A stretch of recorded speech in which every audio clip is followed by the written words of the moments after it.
अस्सलाम वालेकुम। उम्मीद है आप सब खैरियत से होंगे, खुश होंगे और अपना ख्याल रख रहे होंगे। मैं हूं मरियम और आप सभी को एक बार फिर से खुशामदीद कहती हूं। ये है हमारे नॉवेल राइटिंग सीरीज़ का लेक्चर 2, जिसमें हम बात करेंगे हकीकत पसंदाना अहदाफ का तयन, यानी एक ऐसा राइटिंग शेड्यूल जिसमें अचीवेबल, क्लियर और रियलिस्टिक गोल्स सेट किए गए हों। जैसा कि हमने गुज़िश्ता वीडियो में बात की कि किसी भी काम को मुकम्मल करने के लिए ज़रूरी है कि उसका आगाज़ करने से पहले प्रॉपर प्लानिंग की जाए। तो आज हम उसी प्लानिंग पर बात करेंगे कि कैसे आप एक 80,000 अल्फाज पर मुश्तमिल मुकम्मल नॉवेल को कैसे छोटे अचीवेबल गोल्स में तकसीम करके उसे वक्त पर मुकम्मल कर सकते हैं। तो चलें बिना किसी देर के बढ़ते हैं वीडियो की तरफ। तो सबसे पहले जान लेते हैं कि किसी भी बड़े मकसद को हासिल करने के लिए हकीकत पसंदी पर मबनी ये छोटे छोटे गोल सेट करना क्यों ज़रूरी है। गैर हकीकी अहदाफ आपको मायूसी में मुब्तला कर सकते हैं, जबकि हकीकत पसंदाना अहदाफ आपको मुसलसल लिखने की तरगीब देते हैं। हकीकत पसंदाना अहदाफ हासिल करने से आपकी हौसला अफजाई होती है और आप मज़ीद मेहनत करने पर तैयार होते हैं। हकीकत पसंदाना अहदाफ के ज़रिए आप अपने वक्त को बेहतर तरीके से मुनज़्ज़म कर सकते हैं।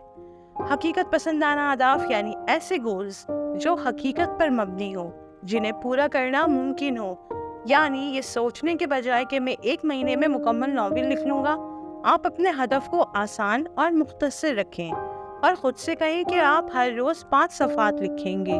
हर रोज़ 5 सफ़े लिखने के बाद आप अपने बड़े मकसद के एक कदम करीब हो जाएंगे।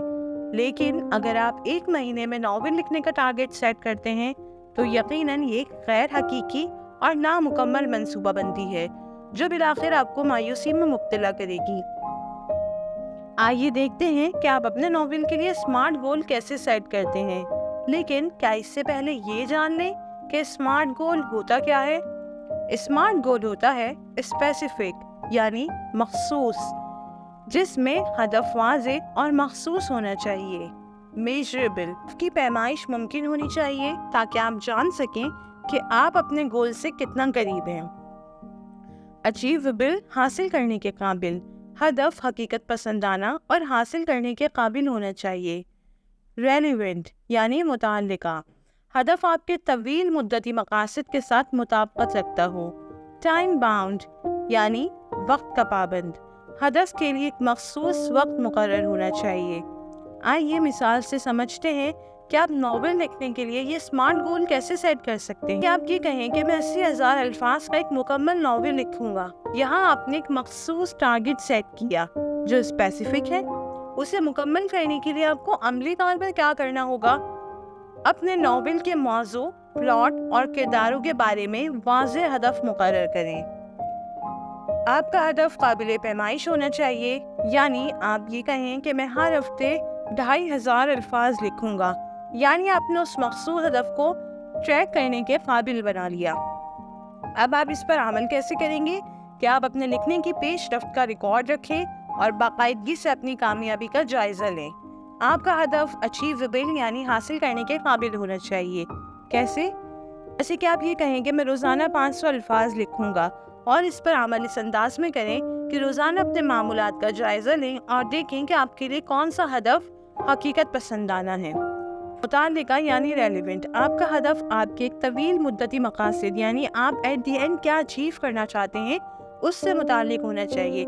यानी आपको पता चलना चाहिए कि इस सफ़र को करते हुए आप किस मंजिल पर पहुँचेंगे। उस मंजिल का तयन आपने किया हुआ होना चाहिए। जैसे कि मैं जल्द अपने नॉवेल को मुकम्मल करके अपनी कहानी दुनिया को सुनाऊंगा और अपने अदबी सफ़र की शुरुआत करूंगा। अपने नॉवेल लिखने के अहदाफ को अपने तवील मुद्दती अदबी मकासद के साथ हम आहंग करें। वक्त का पाबंद यानी टाइम बाउंड, आपका हदफ वक्त का पाबंद होना चाहिए, यानी कोई ना कोई उसमें टाइम लिमिट ज़रूर सेट करें। जैसे कि मैं 6 महीने में अपना नॉवेल मुकम्मल कर लूँगा। अब इस पर अमल करने की सूरत यह है कि अपने हदफ के लिए वक्त की हद मुकर्रर करें और उस पर अमल करने की कोशिश करें। लिखने के शेड्यूल की तश्कील, अपने गोल सेट करने के बाद बारी है एक ऐसा शेड्यूल तरतीब देने की जिस पर आप बिला नागा अमल कर सकें, जो आपकी रूटीन के मुताबिक हो। अपने रोज़ाना के मामूलात के मुताबिक लिखने के लिए वक्त मुख्तस करें। لکھنے کے دوران ایسی تمام ڈسٹریکٹ کرنے والی چیزوں سے دور رہیں جو کسی بھی طرح آپ کی توجہ بھٹکانے کا سبب ہو۔ اس کے علاوہ آپ ان چند ٹپس پر بھی عمل کر سکتے ہیں، جیسے کہ پوموڈورو ٹیکنیک۔ لکھنے کے لیے 25 منٹ کا بلاک مقرر کریں اور پھر 5 منٹ کا وقفہ لیں۔ 4 بلاک مکمل کرنے کے بعد ایک طویل وقفہ لیں۔ ذاتی اہداف کی نگرانی۔ اپنے اہداف کی روزانہ نگرانی کریں اور پیش رفت کا جائزہ لیں۔ اپنے پاس ایک جرنل یا ڈائری رکھیں اور ہر دن کے آخر میں اپنی کارکردگی کا تجزیہ کریں۔ آپ اس کو ایسے لے سکتے ہیں کہ آپ ہر روز صبح اٹھ کر ایک ٹو ڈو لسٹ بنائیں اور آخر میں آپ اپنے ان گولز پر ٹک کرتے جائیں جن کو آپ نے کامیابی سے اچیو کر لیا ہے۔ ماحول کی تبدیلی۔ وقتاً فوقتاً اپنے لکھنے کی جگہ تبدیل کرتے رہیں تاکہ تازگی اور تخلیقی سوچ برقرار رہے۔ چلیں لیتے ہیں کچھ سوالات جو مجھ سے وقتاً فوقتاً پوچھے جاتے ہیں۔ آپ بھی اپنے سوالات کامنٹ سیکشن میں لکھ سکتے ہیں یا انسٹاگرام پر مجھے میسج کر کے بھی پوچھ سکتے ہیں۔ سوال: میں اپنے لیے حقیقت پسندانہ ہدف کیسے مقرر کروں؟ اپنی موجودہ مصروفیات اور دستیاب وقت کا تجزیہ کریں، پھر اپنے اہداف کو اس کے مطابق بنائیں۔ چھوٹے ہدف سے شروع کریں اور بتدریج انہیں بڑھاتے جائیں۔ سوال: لکھنے کے لیے وقت کیسے نکالوں؟ اپنے روزانہ کے معمولات کا جائزہ لیں اور غیر ضروری کاموں کو کم کریں۔ لکھنے کے لیے مخصوص وقت مختص کریں اور اس پر قائم رہیں۔ سوال: اگر میں اپنے مقررہ ہدف تک نہ پہنچ سکوں تو کیا کروں؟ مایوس نہ ہوں۔ اپنے اہداف کا دوبارہ جائزہ لیں اور انہیں مزید حقیقت پسندانہ بنائیں۔ باقاعدگی سے لکھنے کی عادت بنائیں اور اپنی پیش رفت پر خوش ہوں۔ اس کے علاوہ آپ چاہیں تو اپنی پروگریس وقتاً فوقتاً سوشل میڈیا پر بھی شیئر کر سکتے ہیں۔ پوموڈورو ٹیکنیک کا کیا فائدہ ہے؟ پوموڈورو ٹیکنیک سے آپ کی توجہ بہتر ہوتی ہے اور آپ کی پیداواری صلاحیت بڑھتی ہے۔ مختصر وقفے لینے سے دماغ کو تازگی ملتی ہے اور آپ مزید بہتر انداز میں کام کر سکتے ہیں۔ لکھنے کی جگہ کیسے اہمیت رکھتی ہے؟ لکھنے کی جگہ کا ماحول آپ کی توجہ اور تخلیقی صلاحیت پر اثر انداز ہوتا ہے۔ پرسکون اور مداخلت سے پاک جگہ بہتر ہوتی ہے۔ تو جناب، اس لیکچر میں ہم نے حقیقت پسندانہ اہداف کے تعین کی اہمیت اور انہیں کیسے مقرر کرنا ہے پر بات کی۔ ہم نے لکھنے کے شیڈیول کی تشکیل کا بھی جائزہ لیا اور تفصیل سے اسمارٹ گولز کو بھی سمجھا۔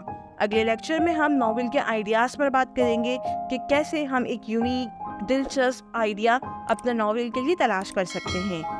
جلد ہی ملتے ہیں اپنے اگلے لیکچر کے ساتھ، تب تک کے لیے اپنا خیال رکھیں۔